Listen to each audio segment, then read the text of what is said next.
نحمدہ ونصلی علی رسولہ الکریم اما بعد فاعوذ باللہ من الشیطان الرجیم بسم اللہ الرحمن الرحیم رب اشرح لی صدری ویسر لی امری واحلل عقدۃ من لسانی یفقہوا قولی ربنا لا تؤاخذنا ان نسینا او اخطانا۔ حاضرین گرامی قدر، آج انشاءاللہ العزیز ہم ایک نئے مقام کا مطالعہ کریں گے۔ یہ مقام سورہ نساء کی آیات نمبر 36 تا 38 پر مشتمل ہے، اور اس سے پہلے کہ میں اس مقام پر کچھ گفتگو کروں، میں یہ چاہتا ہوں کہ قرآن مجید جس پہلو سے صورتوں کو لا رہا ہے، کیونکہ ایک نئی صورت ہے، اس سے پہلے سورہ آل عمران کے ہم نے مقامات پڑھے تھے، تو کچھ قرآن مجید کی صورتوں کی ترتیب پر بھی میں گفتگو کر لوں۔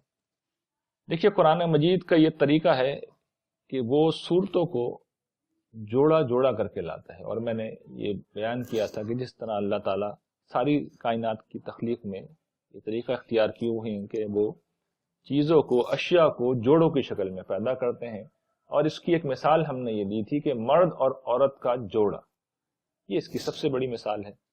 تو یہ اللہ تعالیٰ کا طریقہ تخلیق قرآن مجید کے اندر بھی اسی طریقے سے کار فرما ہے۔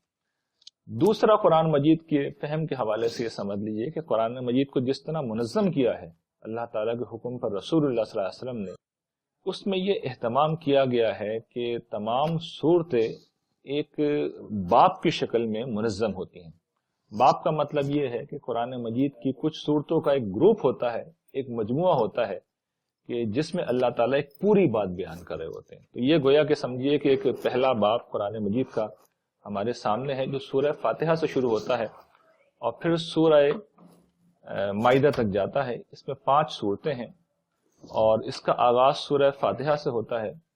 سورہ فاتحہ ایک انڈیپینڈنٹ صورت ہے جس کا کوئی جوڑا نہیں ہے، اور وہ بالکل تنہا آئی ہے، اور وہ گویا کہ ابتدائیہ ہے، اور اس میں انسانوں نے ہدایت کا سوال کیا ہے اللہ تعالیٰ سے کہ اہدنا الصراط المستقیم۔ اس کے جواب میں پورا قرآن مجید بھی نازل ہوا ہے، اور پھر خاص طور پر پہلا باب جس میں وہ ہدایت بالخصوص شریعت کی رہنمائی کی گئی ہے جو کسی اور ذریعے سے حاصل نہیں ہو سکتی، اس لیے کہ جو ایمان و اخلاق کی ہدایت ہے یہ تو فطرت انسانی کے اندر بھی اللہ تعالیٰ نے رکھی ہے، لیکن جو شریعت ہے وہ تو براہ راست اللہ تعالیٰ کی طرف سے انبیاء علیہ السلام کے ذریعے سے ہم تک منتقل ہوتی ہے۔ تو سورہ بقرہ اور سورہ آل عمران میں اللہ تعالیٰ نے مسلمانوں کو منصب ہدایت کے اوپر فائز کیا، سابقہ جو امتیں تھیں یہود و نصارہ ان کو اس منصب سے معزول کیا، اور پھر ان کی تطہیر کی گئی، ان کا تزکیہ کیا گیا، یہ آغاز تھا۔ اور ان 2 صورتوں میں سورہ نساء اور سورہ مائدہ کا جو جوڑا ہے، اس میں شریعت کے تکمیلی احکام ہیں۔ سورہ نساء میں خاص طور پر جو موضوع ہے اس صورت کا، شریعت کے وہ احکام جن کا تعلق خاندان اور نظم اجتماعی کے استحکام سے ہے، یعنی انسان اس دنیا میں تنہا نہیں جیتا، خاندان کی شکل میں جیتا ہے یا ریاست کی شکل میں منظم ہو کر اپنا ایک نظام بناتا ہے۔ تو ریاست کے حوالے سے اور خاندان کے حوالے سے احکام ہیں۔ سورہ مائدہ کا موضوع یہ کہ جو تکمیلی احکام ہیں، جو کچھ باقی رہ گئی تھی شریعت، وہ اس کے اندر بیان کی گئی ہے۔ قرآن مجید میں جتنی کچھ بھی شریعت اللہ تعالیٰ نے دی ہے، بیان کی ہے، وہ ساری کی ساری شریعت اسی پہلے باب کے اندر ہے اور اسی کا موضوع ہے۔ البتہ یہ ذہن میں رکھیے کہ کہیں اور شریعت کے اگر کچھ احکام بیان ہوئے ہیں تو وہ گنتی کے احکام ہیں۔ سورہ نور میں کچھ احکام ہیں، سورہ احزاب میں کچھ احکام ہیں، سورہ طلاق میں کچھ احکام ہیں، گنتی کے کچھ احکام کچھ اور مقامات کے اوپر بھی ہیں، لیکن کم و بیش سارے احکام اصلاً یہی موجود ہیں، اور وہاں اگر کوئی احکام موجود ہیں تو وہ کوئی نئی نہیں ہے، بلکہ یہاں پر ان کا ذکر ہو چکا ہے۔ وہاں پر کسی ضرورت کے تحت، صورت کے نظم کے پہلو سے وہاں پر وہ لانا ناگزیر ہو گئے تھے۔ تو اگر قرآن مجید ہم پڑھیں گے تو میں کسی موقع پہ انشاءاللہ سمجھا بھی دوں گا، لیکن اس باب کا موضوع شریعت اور حاملین شریعت ہے۔ پہلے یہ شریعت یہود کو دی گئی، ہدایت کے منصب پر وہ لوگ فائز کیے گئے، اور اب امت مسلمہ اس منصب کے اوپر فائز کی جا رہی ہے، تو اس کو پھر شریعت دے کر اس کا تزکیہ اور تطہیر کی جا رہی ہے۔ تو یہ اس باب کا موضوع ہے، اور اس باب کی اب یہ 4تھی صورت سورہ نساء ہے۔ سورہ نساء کا موضوع کیا ہے، اس پہ میں چاہتا ہوں کہ تھوڑی سی بات کر لی جائے، گرچہ اس پہ میں بیان کر چکا ہوں، لیکن تھوڑی سی اس کی تفصیل کر لی جائے کہ سورہ نساء کا جو موضوع ہے وہ شریعت ہے، اور شریعت میں خاص طور پر وہ احکام جن کا تعلق خاندان سے ہے، اور میسج کہ میں نے عرض کیا کہ کچھ خاندان ہے اور پھر کچھ جو ہے وہ احکام ہیں کہ جن کا تعلق نظم اجتماعی سے ہے۔ اچھا، موقع محل کیا ہے، یہ حالات کیا ہیں جن میں صورت نازل ہوئی ہے؟ جنگ احد ابھی ختم ہوئی ہے، 70 مسلمان شہید ہوئے ہیں، صحابہ کرام شہید ہوئے ہیں۔ چھوٹی سی بستی، مدینے کی بستی، اس کے کم و بیش ہر گھر کے اندر ہی کوئی جنازہ اٹھا ہے، کسی کا انتقال ہوا ہے، ہر گھر میں بیوائیں ہیں، ہر گھر میں یتیم موجود ہیں، ہر دوسرے تیسرے گھر میں سمجھیے کہ یہی صورتحال ہے۔ اب اس چھوٹی سی بستی میں ضرورت تھی کہ یتیموں کے متعلق اللہ تعالیٰ گفتگو کر لوگوں کو توجہ دلائیں، کیونکہ عرب کے معاشرے میں اور قبائلی معاشرے میں باپ سب کچھ ہوتا تھا، اور اگر باپ کا سایہ سر سے اڑ جائے تو پھر انسان کی، بچے کی کوئی قدر و قیمت نہیں رہتی تھی۔ تو اللہ تعالیٰ نے یہاں سے توجہ دلانا شروع کی ہے، اور پھر اسی طریقے سے بیواؤں کے متعلق حکم دیا کہ ان سے پھر شادیاں کر کے یتیموں کے تحفظ کا اہتمام کرو، اور پھر ظاہر ہے کہ مرنے والوں کی جائیدادیں ہیں تو ان کے تقسیم کے لیے وراثت کا قانون دیا گیا۔ پھر یہ کہ بہت ساری خواتین اب آ گئی ہیں جن کی ابھی شادی نہیں ہوئی ہے، تو پھر اللہ تعالیٰ نے بتایا کہ زنا بدکاری سے جو خاندان کے معاملے کو خراب کرتی ہے، اس کے استحکام کی میں ایک بہت بڑی رکاوٹ ہے، اس کو زیر بحث لائیں اللہ تعالیٰ، یہ اللہ تعالیٰ کر رہے ہیں۔ اور پھر مرد و زن، میاں بیوی کے جو تعلقات میں حفظ مراتب ہیں اس کو زیر بحث لائے ہیں، اور پھر وہ آیات آتی ہیں جن کا آج ہم مطالعہ کریں گے۔ اس کے بعد پھر موضوع صورت کا بدلتا، یہ گویا کہ پہلی فصل ہے جو ختم ہو جاتی ہے، اور پھر ریاست کے متعلق کچھ احکام ہیں، جہاد کے احکام ہیں، منافقین کو اللہ تعالیٰ زیر بحث لائے ہیں، اور پھر یہود کو اللہ تعالیٰ نے لے لیا ہے اور بتایا ہے کہ ان کے اندر فکری و عملی طور پر کیا گمراہیاں ہیں، اور کس طریقے سے ان کے اوپر اب اتمام حجت کر کے ان کو فارغ کر دیا گیا ہے۔ اس کے باوجود یہ اپنی شرارتوں سے باز نہیں آ رہے، اور بجائے اس کے کہ حق قبول کر کے نجات کا جو آخری راستہ انہیں دکھایا گیا ہے، اس راستے کو اختیار کریں، یہ ابھی تک اپنی شیطنیت کے اوپر مصر ہیں۔ تو یہ اس صورت کا موضوع ہے، اور اس کے بعد پھر ہم اللہ کا نام لے کے ہم اس مقام کی جو ہے وہ کچھ تفصیل اب پڑھنا شروع کرتے ہیں۔ اس مقام کا جو عنوان میں نے متعین کیا ہے وہ یہ کہ شیطان کن لوگوں کا ساتھی ہوتا ہے، اور یہ اس میں زیر بحث آ جائے گا۔ ان آیات کے آخر میں اللہ تعالیٰ بیان کریں گے، اور ظاہر کہ جو شیطان کا انجام ہوگا وہی ان لوگوں کا بھی انجام ہوگا۔ ارشاد باری تعالیٰ ہے، وَاعْبُدُوا اللَّهَ وَلَا تُشْرِكُوا بِهِ شَيْئًا وَبِالْوَالِدَيْنِ إِحْسَانًا وَبِذِي الْقُرْبَى وَالْيَتَامَى وَالْمَسَاكِينِ وَالْجَارِ ذِي الْقُرْبَى وَالْجَارِ الْجُنُبِ وَالصَّاحِبِ بِالْجَنبِ وَابْنِ السَّبِيلِ وَمَا مَلَكَتْ أَيْمَانُكُمْ۔ ان آیات کا سادہ ترجمہ یہ ہے کہ اللہ کی عبادت کرو اور اس کے ساتھ کسی کو شریک نہ کرو، اور والدین کے ساتھ حسن سلوک کرو، اور قرابت داروں کے ساتھ، یتیموں کے ساتھ، مسکینوں کے ساتھ، پڑوسیوں کے ساتھ، چاہے وہ قرابت دار ہوں، اجنبی پڑوسی ہوں، یا پہلو کے ساتھی ہوں، اور مسافروں کے ساتھ، اور جو تمہارے مملوک، تمہارے لونڈی غلام ہیں، ان کے ساتھ حسن سلوک کرو۔ ان مقامات پر جو پہلا مطالبہ اللہ تعالیٰ نے کیا ہے وہ اپنی عبادت کا ہے، جیسا کہ عام طریقہ ہے، جتنی بھی اخلاقیات ہے اس کا ماخذ یہ ہے کہ جس نے سب کچھ دیا ہے، جو خالق ہے، جو مالک ہے، جس نے پیدا کیا، اس کی شکر گزاری کرو، اس کی بندگی کرو۔ اللہ تعالیٰ فرشتوں کو ڈنڈے لے کر نہیں بھیجتے کہ میرے بندوں کو زبردستی نماز پڑھنے پر مجبور کرو، یہ تو ایک اخلاقی معاملہ ہے، اور ہمیں صرف اس جسٹیفیکیشن کی بنیاد پر کہ اس نے مجھ پہ احسان اتنے کیے ہیں، اس نے مجھ پہ عنایتیں اتنی کی ہیں، میرے معبود کا یہ حق ہے کہ میں اس کے سامنے سر جھکا دوں، میرے معبود کا یہ حق ہے کہ میں اس کی بات مانوں۔ تو اللہ تعالیٰ یہیں سے بات کا آغاز کرتے ہیں، اور یہاں پر ایک پہلی دفعہ ایڈ کیا ہے، جو چیز ایڈ کی ہے، ظاہر قرآن میں تو جگہ جگہ یہ کیا گیا ہے، لیکن جس ترتیب سے ہم مقامات کو پڑھ رہے ہیں، اسی کی عبادت کرو اور اس کے ساتھ کسی کو شریک نہ کرو۔ عبادت پہ تو ہم اس سے پہلے بھی بات کر چکے ہیں، میں یہ چاہتا ہوں کہ شرک پہ کچھ بات کر لی جائے۔ دیکھیے، شرک انسانی تاریخ کا سب سے بڑا مسئلہ رہا، ہزاروں لاکھوں برس ہم نہیں جانتے کہ کتنی طویل انسانی تاریخ ہے، لیکن اس تاریخ میں سب سے بڑھ کر جو شیطان نے گمراہی پھیلائی تھی وہ یہ تھی کہ اللہ تعالیٰ کو نظر نہیں آتے، تو ان تک پہنچنا آسان نہیں ہے۔ کچھ انسان ہوں گے، کچھ فرشتے ہیں، کچھ جن ہیں، یہ جو چاند ہے، سورج ہے، ستارے ہیں، کچھ اور جاندار ہیں، کچھ مخلوقات ہیں، ان کی تم پرستش کرو، ان کی عبادت کرو، یا تو یہ کہ یہ خود معبود ہیں، یا یہ خدا کی خدائی میں شریک اور نفع و ضرر ان کے ہاتھ میں. تو یہ وہ شیطان کی پھیلائی ہوئی گمراہی تھی جس کے خلاف ہزاروں برس تک انبیاء علیہ السلام لڑتے رہے، اور آخر کار رسول اللہ صلی اللہ علیہ وسلم کو اللہ تعالیٰ نے اس ذریعہ بنایا کہ آپ نے اس دنیا کی تاریخ کی مکروہ ترین گمراہی کا خاتمہ کیا، گرچہ مکمل خاتمہ اب بھی نہیں ہو سکا. اور ہم جانتے ہیں کہ آج بھی خود ہی امت مسلمہ مختلف پہلوؤں سے شرک کا شکار ہے. کس طرح شکار، اس کو بھی سمجھ لیجیے. شرک کیا ہوتا ہے؟ دیکھیے، شرک اس چیز کا نام ہے کہ اللہ کی ذات، صفات، عبادت یا اختیار میں کسی کو اس کا شریک بنایا جائے. شرک اصلاً اس کو کہتے ہیں. ذات کا مطلب یہ ہے نہ اس کا باپ ہے، نہ بیٹا ہے، نہ بیٹی ہے، نہ وہ کسی سے پیدا ہوا، نہ کوئی اس سے پیدا ہوا، نہ اس کی کوئی بیوی ہے. یہ اس کی ذات کا بیان ہے. اور اس کو قرآن مجید نے ایک جملے میں اس طریقے سے سمیٹ دیا کہ لیس کمثلہ شیء، اس جیسا کوئی نہیں. وہ اپنی ذات میں بالکل ممتاز ہے، بالکل الگ ہے، بالکل تنہا ہے.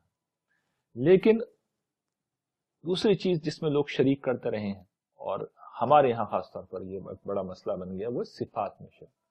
صفات کیا ہیں اللہ تعالیٰ کی؟ وہ دیکھتے ہیں، وہ سنتے ہیں، وہ لوگ کلام کرتے ہیں. یہ صفات آپ غور کیجئے کسی نہ کسی درجے میں مخلوقات میں بھی موجود ہیں.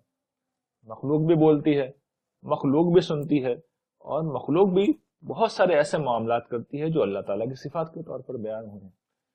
اب لوگ کیا کرتے ہیں، اس کو لے کر اللہ تعالیٰ کی خدائی میں کچھ لوگوں کو شریک کر کے ان کو پکارتے ہیں، ان سے مدد مانگتے ہیں، اور بڑی عجیب و غریب سی دلیلیں جو لوگ دیتے ہیں. مثال کے طور پر ایک بڑی مشہور دلیل جو ہے، میں چونکہ بیٹھا ہوں ساری زندگی، بہت وقت گزارا ہے میں نے ایسے لوگوں کے درمیان، مثال کے طور پر یہ ایک دلیل دیتے ہیں کہ تم جو کہتے ہو کہ غیر اللہ سے مدد مانگنا حرام ہے، تو یہ بتاؤ کیا تم اپنے ابا سے کبھی مدد نہیں مانگتے؟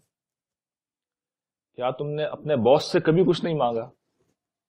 کیا تم باس سے تنخواہ نہیں لیتے؟ تو یہ ایک بالکل غیر متعلق مثال ہے جو دیتے ہیں. دیکھیے، صفات، میں نے جیسے کہ عرض کیا کہ صفات میں شرک کا مطلب یہ نہیں ہے کہ کوئی صفت جو ہے، یعنی ذات میں تو قرآن بالکل واضح اس جیسا کوئی نہیں، لیکن صفات تو بہرحال السمیع البصیر اللہ تعالیٰ ہے، سنتے ہم بھی ہیں، دیکھتے ہم بھی ہیں. اس جیسا سننا، اس جیسا دیکھنا، اصل میں یہ ہے مسئلہ. تو اگر آپ اس پہلو سے دیکھیے تو جس طرح اللہ تعالیٰ مدد کرتے ہیں، اس طریقے سے اگر مدد کی جائے تو پھر یہ ہے جسے ہم شرک کہہ رہے ہیں. تو والد صاحب سے اگر کوئی مدد مانگتا ہے، بھائی سے کوئی مدد مانگتا ہے، باس سے اگر کوئی سیلری مانگتا ہے، تو وہ پیسے نکال کے جیب سے دیتے ہیں، کیونکہ اللہ تعالیٰ بھی ایسے ہی مدد کرتے ہیں. اللہ تعالیٰ ایسے مدد نہیں کرتے. اصل میں لوگ جن سے مدد مانگ رہے ہوتے ہیں وہ ٹھیک اسی طرح مدد ان کے ذہن کے مطابق، ان کے تصور کے مطابق ٹھیک ویسے ہی مدد کر رہے ہوتے ہیں جیسے اللہ تعالیٰ کرتے ہیں. اللہ تعالیٰ کیسے کہتے ہیں؟ ما فوق الاسباب، اسباب سے بلند ہو کے کرتے ہیں. تو جن سے لوگ آج مدد مانگتے ہیں وہ عام طور پر اس دنیا سے گزرنے والے بزرگ ہوتے ہیں، تو وہی سمجھتے ہیں کہ وہ سن بھی رہے ہیں، دیکھ بھی رہے ہیں، اور پھر وہ خصوصی طریقے سے ہماری نصرت کر بھی دیں گے. تو اس غلط فہمی کو واضح کر لینا چاہیے کہ صفات میں شرک یہ بھی شرک ہے، اور اس کی بھی کوئی گنجائش نہیں. عبادت میں شرک یہ وہی ہے کہ اللہ کو پکارنا عبادت ہے، مدد کی نیت سے پکارنا، ما وراء الاسباب پکارنا. ویسے تو میں آپ کو پکارتا ہوں، آپ مجھے پکارتے ہیں، سب ایک دوسرے کو پکارتے ہیں، تو یہ تو کوئی غیر اللہ کو پکارنے والا حرمت کا مسئلہ ہے ہی نہیں. ہم سب ایک دوسرے کو پکارتے ہیں، ضرورت کے وقت پکارتے ہیں، بغیر ضرورت کے وقت پکارتے ہیں. ما وراء الاسباب پکارا جب جاتا ہے، اصل میں اس کے اوپر اعتراض ہے، وہ مسئلہ ہے، وہ ہے جو چیز قابل گرفت ہے. یہ ہم ہمیشہ توجہ دلاتے ہیں کہ تمثیل ہمیشہ صحیح دینی چاہیے، مثال صحیح دینی چاہیے، غیر متعلق نہیں ہونی چاہیے. پھر جو آخری چیز یہ ہے، اللہ تعالیٰ کے اختیارات میں کسی کو شریک کیا جائے. اختیارات کیا ہے اللہ تعالیٰ کے؟ وہی حلال کرتا ہے، وہی حرام کرتا ہے، وہی حکم دیتا ہے، وہی روکتا ہے. مستقل بذات شارع اللہ تعالیٰ ہے.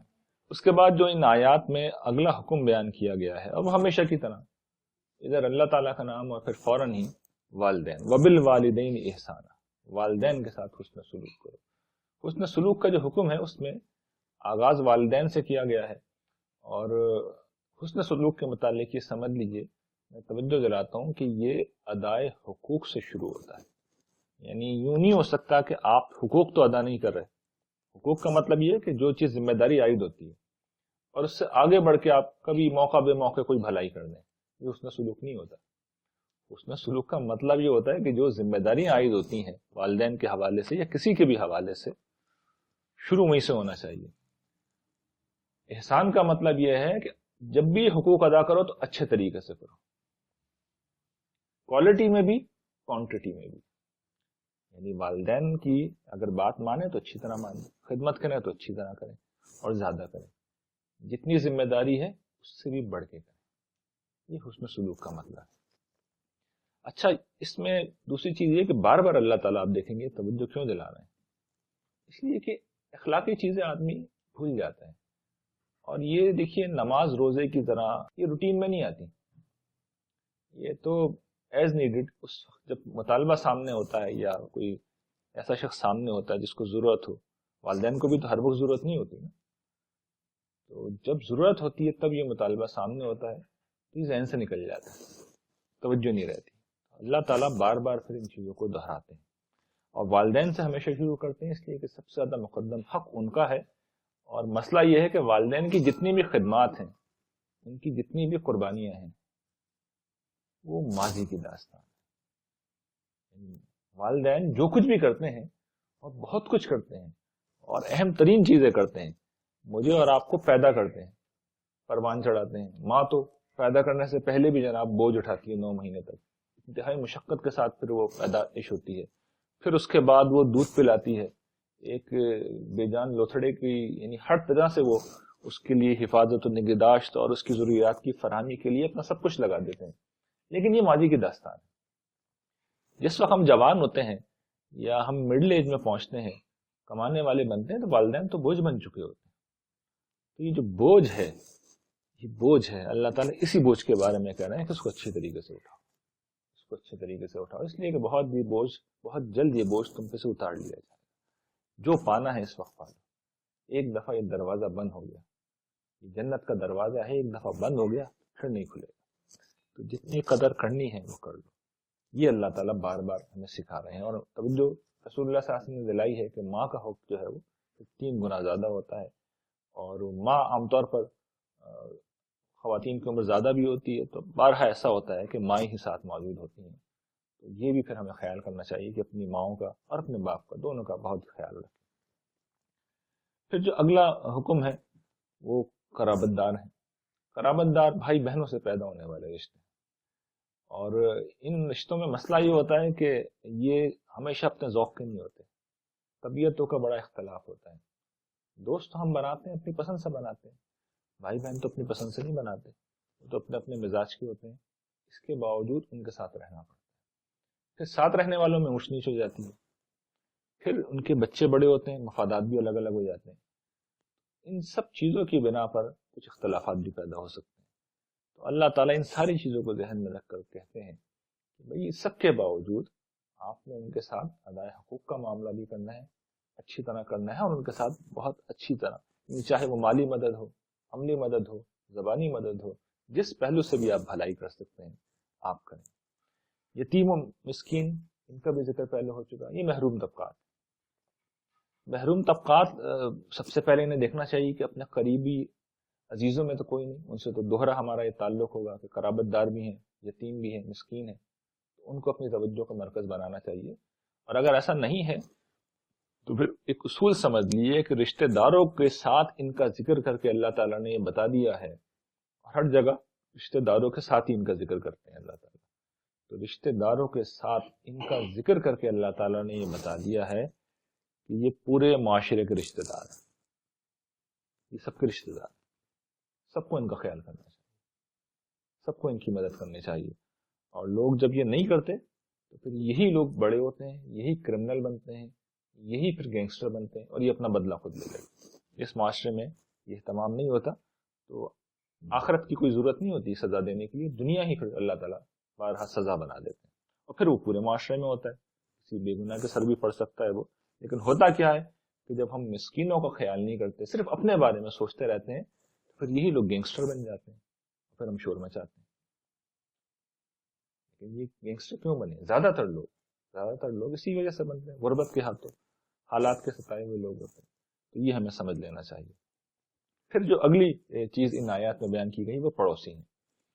پڑوسی 3 قسموں کے یہاں بیان کیے گئے ہیں. پہلے وہ جو رشتہ دار بھی ہوں، ان کا حق سب سے زیادہ ہے، اس لیے کہ ایک تو قرابت داری کا رشتہ اور پھر پڑوسی بھی. دوسرے وہ جو پڑوسی ہیں، رشتہ دار نہیں. اب چاہے وہ یہ کہ اس پہلو سے آپ کہہ لیں کہ چاہے غیر مسلم ہوں، مسلمان ہوں، گھر کے قریب رہتے ہوں، دور رہتے ہوں، وہ سب پڑوسی ہیں. ان کے بھی حقوق، ان کے حقوق آج کل تو میں یہی کہتا ہوں کہ سب سے بڑا حق تو یہ ہے کہ اپنی اذیت سے انہیں بچا لیں، یعنی اپنی اذیت سے بچا لیں. ہمارے یہاں لائٹ جاتی ہے، لوگ جنریٹر کھول دیتے ہیں اور اس کا ذرا خیال نہیں کرتے کہ اس کی شور کتنا زیادہ ہے. جس کو اللہ تعالیٰ نے کچھ پیسے دیے وہ پہلا کام یہ کرتا ہے جنریٹر لگاتا ہے اور باقی سب کے لیے ایک عذاب کھڑا کر دیتا ہے. خود تو جناب اکثر گھر کے باہر ہی لگاتے ہیں لوگ، خود کمرہ بند کر کے سو جاتے ہیں اور باقی لوگوں کے لیے ایک عذاب پیدا کر دیتے ہیں. یہی معاملہ موسیقی کا تیز آواز سے بلند کی اور جناب خیال ہی نہیں کہ پڑوسیوں کے ساتھ کیا ہو رہا ہے.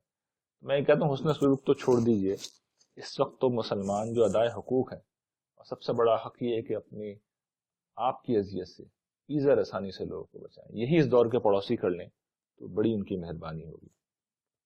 اکثر ایسا ہوتا پارکنگ بند کر دیتے ہیں، آپ کی پارکنگ کے آگے اپنی پارکنگ کر لیتے ہیں، آپ کے دروازے کے آگے پارکنگ کر دیتے ہیں، یہ کچرا پھینک دیتے ہیں. اس طرح کی 10 چیزیں یہ معمولات میں شامل ہیں، اس کا بڑا خیال کرنا چاہیے. اور اس پہ جو کچھ احادیث میں رسول اللہ صلی اللہ علیہ وسلم نے بیان کیا ہے، ٹائم کم ہے ورنہ میں وہ احادیث بیان کرتا کہ جو وعیدیں آئی ہیں اور جو توجہ دلائی گئی ہے بڑی غیر معمولی ہے، پڑھنی چاہیے وہ مقامات.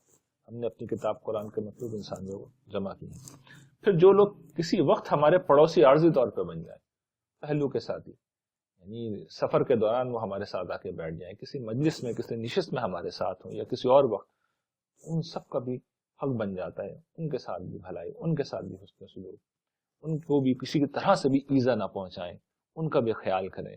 یہ ہماری ذمہ داری ہے، اس کا ہمیں بڑا خیال کرنا چاہیے. پھر جو اگلی چیز ہے ابن السبیل، یعنی مسافروں کا بھی بڑا حق ہوتا ہے. جب وہ آپ کے گھر کے اندر آئیں تو یہ نہیں دیکھنا چاہیے کہ وہ امیر ہے یا غریب ہے. ہمارے یہاں یہ شرط لگا دی گئی ہے کہ وہ غریب ہی ہونا شرط ہے مسافر کا، تب اس کی مدد کی جائے. نہیں، وہ امیر ہو تب بھی اس کے لیے ہمیں بڑا اہتمام کرنا چاہیے، اس لیے کہ مسافر کا دل عام طور پہ چھوٹا ہوتا ہے، وہ اتنا حوصلہ نہیں کر پا رہا ہوتا، تو اس کی بھی ہمیں مدد کرنی چاہیے، اہتمام کرنا چاہیے. جو کر سکتے ہیں حد الامکان وہ کرنا چاہیے. وما ملکت ایمانکم، یہ لونڈی غلاموں کا ذکر ہے جو اس زمانے میں ہوتے تھے. یہ مسلمانوں یا اسلام کی جو تعلیم ہے اس کا کوئی مستقل حصہ نہیں ہے. اسلام نے تو غلامی کو ختم کیا ہے، اور میں نے اس پہ بارہا بہت تفصیل سے لکھا، بلکہ اس مہینے دسمبر کا بھی جو میرا رسالہ شائع ہوا انذار، اس میں ایک آرٹیکل ہے تو گرچہ کسی اور موضوع پر ایک صاحب نے کچھ مہربانی کی تھی تو اس حوالے سے ایک خط ہے وہ، لیکن وہ زیر بحث غلامی کا مسئلہ ہے. وہ پوری تفصیل اس کے اندر آ گئی ہے کہ اسلام نے کیا اس میں کوششیں کی، اور خود رسول اللہ صلی اللہ علیہ وسلم کا اس میں کیا رول رہا ہے، کس طرح آپ نے غلامی کے مسئلے کو ختم کیا. تو آج کل غلام تو نہیں ہوتے، لونڈیاں بھی نہیں ہوتی، لیکن ملازم ضرور ہوتے ہیں، ماتحت ضرور ہوتے ہیں. تو یہ جو ماتحت ہوتے ہیں، یہ جو ملازم ہوتے ہیں، گویا کہ سمجھ لیے کہ اب ان کا یہی اسٹیٹس ہے، ان کے ساتھ بھی ہمیں حسن سلوک کرنا چاہیے.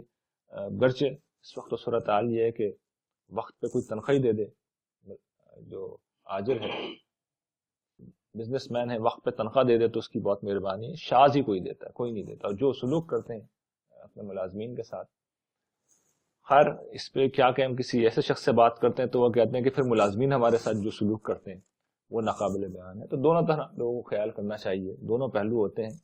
اصل چیز یہ ہے کہ آپ جس جگہ پہ، اس جگہ پہ ہمیشہ خیال کرنا چاہیے. عام طور پر جو طاقتور شخص ہے اس کو اس چیز کا اہتمام کرنا چاہیے، اس لیے کہ وہ تو دبا سکتا ہے، کمزور آدمی دبا نہیں سکتا. ہمیشہ آپ یہ دیکھیے کمزور طبقات، محروم طبقات، قرآن مجید انہیں کو زیر بحث لاتا ہے. بیوی کے حقوق تو بہت ہوتے ہیں، قرآن مجید بیان نہیں کرتا، اس طرح ان مقامات پہ بیان نہیں کرتا، اس لیے کہ بیوی سے انٹرسٹ کا رشتہ ہوتا ہے، مفاد کا رشتہ ہوتا ہے، اولاد سے بھی انٹرسٹ کا، مفاد کا رشتہ ہوتا ہے. تو حقوق تو ان کے بھی بہت ہیں، لیکن بیان کیوں نہیں کیے جا رہا ہے؟ کہ وہ لوگ سمجھ لیتے ہیں، بغیر بیان کیے سمجھ لیتے ہیں، ان لوگوں کے حقوق نہیں سمجھتے. تو اس پہ توجہ دلائی جا رہی ہے.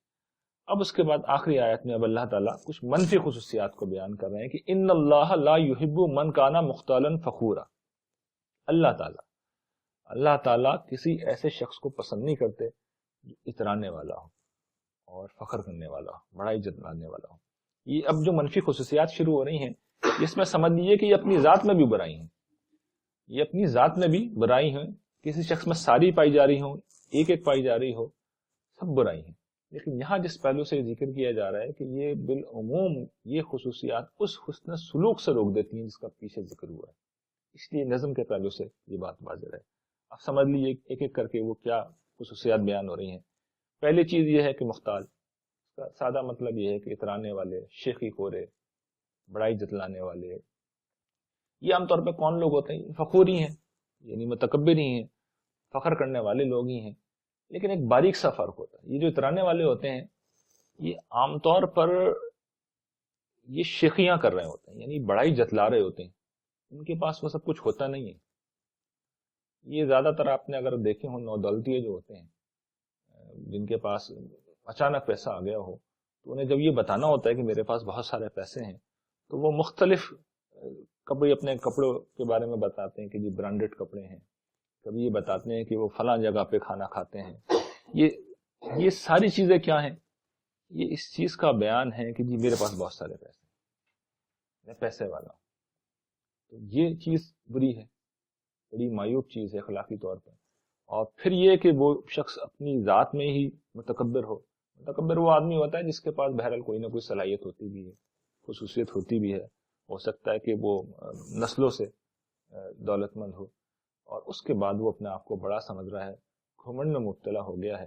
تو ان دونوں گروہوں کے متعلق اللہ تعالیٰ اور جو آگے خصوصیات آ رہی ہیں سب کے متعلق اللہ تعالیٰ نے بڑا سخت جملہ کہا ہے. اللہ تعالیٰ انہیں پسند نہیں کرتا. مطلب کیا ہے؟ محبت نہیں کرتا. مطلب کیا؟ نفرت کرتا. اتنا شدید معاملہ ہے. اللہ تعالیٰ نفرت کرتے ہیں. لا یحب کا مطلب یہ ہے پسند نہیں کرتے. اللہ تعالیٰ پسند نہیں کرے، اس سے زیادہ سخت بات کیا ہو سکتی ہے؟ تو رویہ کیا ہے؟ اترانے والے، گھمنڈ کرنے والے. اس لیے کہ اللہ کی دنیا میں دیکھیے کسی کی کوئی حیثیت نہیں. یہاں تو جس کو جو ملتا ہے اللہ کی عطا سے ملتا ہے، اس کی مہربانی سے ملتا ہے، اس کے کرم سے ملتا ہے. یہ کس کو حق حاصل ہے کہ اپنے آپ کو بڑا سمجھے؟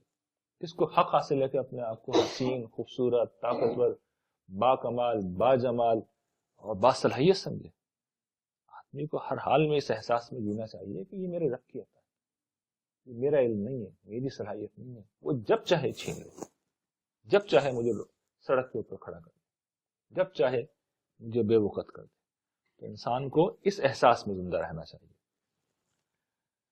پھر ان کی جو خصوصیت بیان ہوئی ہے، اگلی خصوصیت الذین یبخلون ویأمرون الناس بالبخل ویکتمون ما آتاہم اللہ من فضلہ وأعتدنا للکافرین عذاب مہین. ایک ایک کر کے ان خصوصیات کو سمجھ لیں. الذین یبخلون، جو لوگ بخل کرتے ہیں. بخیل کیا شخص ہوتا ہے؟ کنجوس، جسے ہم اپنی زبان میں کہتے ہیں کنجوس شخص، یہ بخیل ہے. اچھا یہ سمجھیے کہ بخیل وہ نہیں ہوتا جو اپنے اوپر پیسے خرچ نہ کرے. بخیل وہ ہوتا ہے جو دوسروں پہ خرچ نہ کرے. اپنے اوپر بعض اوقات پیسے خرچ نہ کرنے کا مطلب یہ ہوتا ہے کہ آدمی سادہ مزاج ہے. ہاں اپنی ضروریات پہ خرچ نہ کریں اور اپنے آپ کو بدحال رکھیں تو یہ ایک بڑی منفی چیز ہے، یہ بخل ہے. اپنی ضروریات پہ تو خرچ کرنا چاہیے، لیکن اصلاً بخیل وہ شخص ہوتا ہے جو دوسروں پہ خرچ کرنے میں جس کی جان جا رہی ہے. اصلاً بخیل وہ شخص ہوتا ہے دوسروں پہ خرچ کرنے میں جس کی جان جا رہی ہے. تو یہ رویہ کیا ہے؟ یہ رویہ وہ ہے کہ جس کے بعد آدمی کوئی حقوق ادا کر ہی نہیں سکتا. اس لیے کہ جو بہت سے حقوق ہوتے ہیں ان کا تعلق مال سے ہوتا ہے.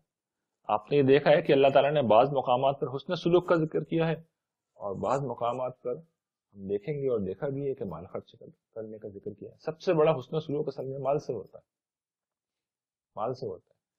تو بخیل اصل میں اس کی ضد ہے. وہ حقوق ادا نہیں کرتا تو احسان کیا کرے. اچھا بخیل آدمی کا مسئلہ یہ ہوتا ہے کہ بارہا اسے کریڈٹ لینے کا بھی شوق ہوتا ہے.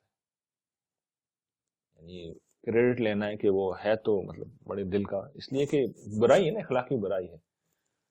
تو وہ کہتے ہیں کہ بھئی اگر ہم ایسے ہیں تو دوسرے لوگ اگر خرچ کریں گے تو ہماری پوزیشن تو خراب ہوگی. اب اس آیت کا مطلب سمجھے، وہ یامرون الناس بالبخل، وہ لوگوں کو بھی بخل کی تلقین کرتے ہیں، اس لیے کہ دوسروں نے خرچ کیا اور میں نے نہیں کیا تو میں چھوٹا ہو جاؤں گا، میں سب کی نظروں میں آ جاؤں گا، تو میں اس کے لیے طریقہ یہ اختیار کروں کہ بھئی یہ تو کوئی کرنے کا کام ہی نہیں ہے، اس سب کی ضرورت تو کوئی ضرورت ہی نہیں ہے، یہ تو ہر وقت ہی مانگتا رہتا ہے، اس کی تو ضرورتیں ختم ہی نہیں ہوتی، ایسے لوگوں کو دینے سے تو عادتیں بگڑی جاتی ہیں۔ یہ آپ کیا کر رہے ہیں یا میں کیا کر رہا ہوں، ہم لوگوں کو بخل کا حکم دے رہے ہیں، اصل میں لوگوں کو نہیں روک رہے ہیں، اپنی پوزیشن کو سیو کر رہے ہیں، پھر سیونگ کے لیے سب کچھ کر رہے ہیں کہ دوسروں نے دے دیا تو میری ناک کڑی جائے گی۔ یہ رویہ ہوتا ہے جس کی بنا پر ایسے لوگ دوسروں کو بھی تلقین کرتے ہیں، ان کو بھی سکھاتے ہیں، ان کو بھی بتاتے ہیں کہ بھئی پیسے خرچ نہ کرو۔ اور پھر تیسری چیز وَيَكْتُمُونَ مَا آتَاهُمُ اللَّهُ مِنْ فَضْلِهِ، اور پھر یہ کہ یہ لوگ ایک اور کام بھی کرتے ہیں، ویسے تو اتراتے ہیں، بڑائی جتلاتے ہیں، میرے پاس اتنی دولت ہے، اتنا پیسہ ہے، میں تو فلاں جگہ کھانا کھاتا ہوں، میں تو برانڈڈ چیزیں ہی پہنتی ہوں، خواتین میں شاید زیادہ ہوتی ہے یہ چیزیں۔ لیکن اگر کوئی ضرورت مند آ جائے، کسی محفل میں تذکرہ ہو جائے کہ بھئی کسی کو مدد کی ضرورت ہے، تو فوراً اب اپنے مسائل کا ذکر چھیڑ دیتے ہیں کہ آج کل تو کاروبار میں بڑا مندہ پڑا ہوا ہے، حالات بہت خراب ہے، آج کل تو کچھ بچتا ہی نہیں ہے، اپنا گزارا ہو جائے تو بہت مشکل ہے، اپنا گزارا بمشکل تمام ہو رہا ہے۔ تو یہ کیا کر رہے ہیں، جو اللہ نے فضل کیا ہے اس کو چھپا رہے ہیں۔ تو یہ خصوصیات کسی ایک شخص میں بھی ہو سکتی ہیں، اور بارہا یہ الگ الگ لوگوں میں بھی ہوتی ہیں، یعنی ایک ایک خصوصیت الگ الگ شخص میں، یہ جس شکل میں بھی ہو، اس کا نتیجہ سمجھ لیجیے اللہ تعالیٰ کی نفرت اور ناپسندیدگی کا سامنا کرنا پڑے گا انسان کو۔ قیامت کے دن اللہ تعالیٰ کے ہاں ایسے لوگ مجرم کے طور پر پیش ہوں گے، اور آگے انجام بھی آگے۔ ان سارے مقامات کی خصوصیت یہ ہے جن کا میں نے انتخاب کیا ہے کہ جنت یا جہنم کا ذکر سامنے آ جاتا ہے، یہ کرو گے تو جنت میں جاؤ گے، اور نہیں کرو گے تو جہنم میں جاؤ گے۔ تو یہ کیا کرتے ہیں کہ یہ لوگ جو اللہ کا فضل ہوتا ہے اس کو چھپاتے ہیں، اور جب چھپاتے ہیں تو اللہ تعالیٰ کہتے ہیں کہ پھر تم سمجھ لو وَآتَدْنَا لِلْكَافِرِينَ عَذَابٌ مُّهِينًا، ایسے ناشکروں کے لیے میں نے ذلیل کر دینے والا عذاب تیار کر کے رکھا۔ آگے نا ذکر، یعنی یہ جہنم کا ذکر کر کے اللہ تعالیٰ نے بتا دیا کہ یہ صفات کتنی خوفناک ہے، مطلوب صفات اتنی شاندار ہوتی ہیں کہ جنت میں پہنچاتی ہیں، اور یہ صفات اتنی خوفناک ہیں کہ چھوٹتے ہی جہنم کا ذکر کیا اللہ تعالیٰ نے۔ آغاز کیا ہے اپنی نفرت سے، اور پھر بتا ہی رہے ہیں ایسے لوگوں کا انجام جہنم ہے۔ حالانکہ بات ابھی چل رہی ہے، لیکن غصہ اتنا سخت ہے اللہ تعالیٰ کے کہ سلسلہ کرام روکا ہے اور کہا ہے کہ میں ان کو جہنم میں پھینکوں، تیار کر رکھی ہے۔ اور پھر ابھی ان کی اگلی خصوصیت آ رہی ہے، جیسے میں نے عرض کیا تھا کہ سلسلہ کلام ابھی ختم نہیں ہوا، والذین ينفقون اموالهم رئاء الناس، یعنی اب مجبوری میں خرچ بھی کرنا پڑ جائے، پھنس گئے کسی موقع پہ، بری طرح پھنس گئے، کوئی راستہ نہیں، لوگوں نے پکڑ لیا، تو نیت کیا ہوتی ہے کہ لوگوں میں واہ واہ تو ہونی چاہیے، کریڈٹ ملنا چاہیے، کوئی مقام اس کے بدلے میں مجھے ملنا چاہیے، لوگ کہیں کہ بھئی کتنا سخی آدمی ہے، کتنا فیاض ہے، پیسے دیتا ہے، خرچ کرتا ہے، عزت ملنی چاہیے۔ یہ صفت باقی صفات کے ساتھ بھی ہو سکتی ہے، اور بعض لوگوں میں تنہا ہوتی ہے، وہ سارے کام ہی لوگوں کو دکھانے کے لیے کر رہے ہوتے ہیں۔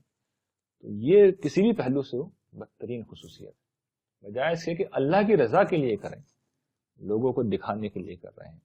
اور قرآن تبصرہ کیا کر رہے ہیں، اللہ تعالیٰ تبصرہ دیکھیے کہ جب یہ کرتے ہیں تو یہ بتا کیا رہے ہوتے ہیں، لا یؤمنون باللہ ولا بالیوم الاخر، اس طرح یہ لوگ نہ اللہ کو مانتے ہیں، نہ اللہ پر ایمان رکھتے ہیں، انہیں خیال ہی نہیں ہوتا کہ اللہ کے حضور ہم پیش ہوں گے۔ بھئی نفرت کی پرواہ کون کرے گا، جو ایمان رکھتا ہوں، جو ایمان ہی نہیں رکھتا اسے پرواہ ہی نہیں کہ اللہ تعالیٰ پسند کرتے ہیں یا نہیں کرتے، اس نے جہنم کی آگ بنا رکھی ہو تو بنایا کرے، میں تو مانتا ہی نہیں، جب مانتا نہیں قرآن یہ کہہ رہا ہے کہ یوم آخرت پہ وہ یقین ہی نہیں رکھتے، ان کا عمل یہ بتا رہا ہوتا ہے، یہ گویا کہ منافقت کی نشانی ہے، قرآن مجید نے یہاں پر بیان کر دی۔ اور پھر جو آخری بات کہی گئی ہے کہ وَمَن يَكُنِ الشَّيْطَانُ لَهُ قَرِينًا فَسَاءَ قَرِينًا، کہ پھر معاملہ کیا ہوتا ہے کہ جس شخص کا ساتھی شیطان ہو جائے، یاد رکھنا وہ بدترین ساتھی ہے، اس لیے کہ یہ لوگ کر کیا رہے ہیں، شیطان کے ایجنڈے پہ کام کر رہے ہیں۔ شیطان کا ایجنڈا کیا ہے، زمین میں فساد پھیلانا۔ زمین میں فساد کیسے پھیلے گا کہ آپ لوگوں کے حقوق ادا نہیں کر رہے، ان کے ساتھ بھلائی نہیں کر رہے، تو نتیجہ کیا نکلے گا؟ دوسرے لوگ کوئی ریئیکٹ نہیں کریں گے، ان کے دلوں میں نفرتیں پیدا ہوں گی، لڑائی جھگڑے خاندانوں میں پیدا ہوں گی، تلخیاں پیدا ہوں گی، اچھا رشتے ٹوٹیں گے، ناطے ٹوٹیں گے، پھر سماج کے اندر انتشار پھیلے گا، فساد پھیلے گا، کرمنل پیدا ہوں گے، جان مال آبرو کا نقصان ہوگا، تو خوش کون ہوگا؟ شیطان۔ ایجنڈا کس کا ہے؟ شیطان کا۔ مشن کس کا ہے؟ شیطان کا۔ تو یہ لوگ کون ہیں؟ شیطان کے ساتھی، یہ لوگ شیطان کے ساتھی۔ تو یہ قرآن مجید کا پیغام ہے، یہ قرآن مجید ہمیں بتا رہا ہے کہ یہ خصوصیات ہیں، اگر مثبت ہیں تو اپنے اندر پیدا کرو، منفی ہیں تو اپنے اندر سے کھرچ کے پھینکو، اختیار کرو گے تو جنت میں جاؤ گے، اور اگر منفی خصوصیات اپنے اندر پیدا کرو گے تو جہنم تمہارا انجام ہوگا۔ تو قرآن مجید ان مقامات کو جب ہمارے سامنے رکھتا ہے تو بتانا یہی ہوتا ہے کہ اللہ تعالیٰ کا مسئلہ یہ چیزیں، تمہارا جو دل چاہے وہ کرتے رہو، جو دل چاہے کرتے رہو، کہ جس وقت تم اللہ تعالیٰ کے پاس آؤ گے، ہمیشہ توجہ دلاتا ہوں، اللہ تعالیٰ قرآن مجید کسی فرشتے سے کہیں گے کہ اٹھانا ذرا، اور پھر اس کے نام اعمال کو بھی اٹھاؤ، قرآن میں کیا ہے اسے پڑھ کے سناؤ، میں نے تو یہ کہا تھا، اور یہ پتہ نہیں دین کے نام پہ کیا کچھ لے کے آ گیا، اٹھا کے پھینکو ان سب کو جہنم۔ اس برے انجام سے ہمیں اللہ کی پناہ مانگنی چاہیے۔ وآخر دعوانا ان الحمد للہ رب العالمین۔